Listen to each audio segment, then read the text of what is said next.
In the ocean, the crab is a notoriously difficult target, relying on heavy armor and a pair of powerful, crushing claws to ward off predators. But a crab's exoskeleton is entirely rigid. This hard outer shell cannot expand as the animal matures. This creates a physical constraint. As the living tissue inside the crab grows, it ends up pressing against the unyielding shell, effectively trapping the animal inside its own defense. To grow, the crab must undergo a molting process, systematically breaking out of its old shell and leaving its body entirely unprotected until a new one hardens. Evolutionary design has produced a creature forced into a recurring cycle of abandoning its primary defense just to stay alive. Each winter, hundreds of thousands of spider crabs migrate from deep waters to the Australian seagrass plains. This massive gathering is driven specifically by the biological requirement to molt and grow, taking precedence over the usual cycles of mating or laying eggs. Breaking out of the old shell takes a massive physical toll. The new body underneath is dangerously soft, and the crab's legs are too limp to support its weight or provide movement. Because it takes days for the new shell to harden, the crabs enter a window of complete defenselessness, a state that attracts 4-meter-long smooth stingrays. The stingray hunts by disturbing the seabed, scattering the crowd to isolate the newly molted individuals who are too weak to escape.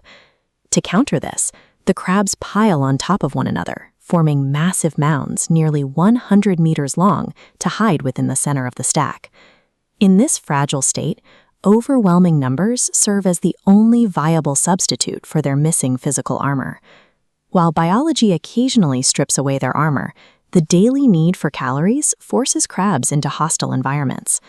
On the tropical shores of Brazil, the Sally lightfoot crab faces this challenge every day. Their feeding grounds are seaweed-covered rocks located 100 meters away from safety, requiring a perilous journey across exposed terrain. Making this trip twice a day forces the crabs into a race against the tide, navigating open ground where predators wait. Their most specialized enemy is the chain moray eel, a hunter with physiology specifically evolved to defeat crab armor.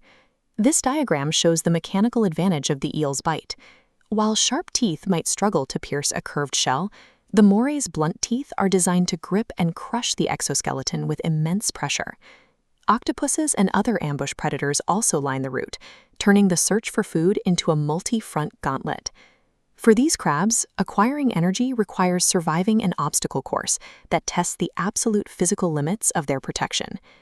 In the crowded undersea cities of the Coral Triangle, extreme competition has led predators to develop novel tactics that bypass armor entirely. The cuttlefish is a specialized crab hunter that avoids a direct physical confrontation with the crab's powerful claws. Instead, it actively manipulates millions of specialized pigment cells to create rapid, undulating color patterns across its skin. This color shifting acts as an optical exploit, mesmerizing the crab and locking it into a frozen, defenseless state.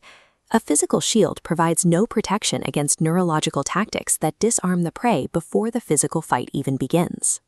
The crab exists at a crossroads of threats, an internal biology that demands it shed its armor, and a world of predators evolved to exploit every moment of vulnerability. Every shell is a temporary biological lease, requiring a high-stakes period of defenselessness to renew. Despite these risks, the vast majority of migrating spider crabs successfully complete their molt and return to the deep. The crab's evolution illustrates a fundamental trade-off. Ultimate survival depends on navigating the extreme vulnerabilities created by the very armor meant to protect them.